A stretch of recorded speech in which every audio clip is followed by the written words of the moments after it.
పిల్లలు ప్రకృతితో పెరగాలి.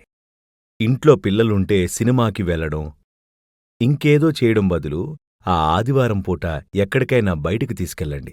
దీనికి పెద్దగా ఖర్చేమీ అవ్వదు. అలా బయటికి తీసుకెళ్ళి ఓ అడవిలో నడిపించడమో, లేదా ఒక తోటలో తిప్పడమో, ఏదో ఒకటి.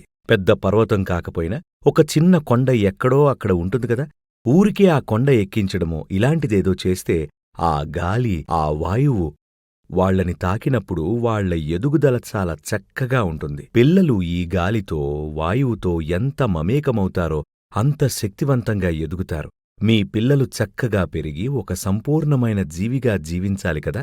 దీనికోసం ఈ వాయుతత్వాన్ని మనం మనలో సరిగ్గా నిలుపుకోకపోతే బయట గాలిని అలాగే లోపలున్న గాలిని కూడా సరిగ్గా నిర్వహించలేకపోతే మనిషి బలహీనంగానే మిగిలిపోతాడు. Download ShareChat.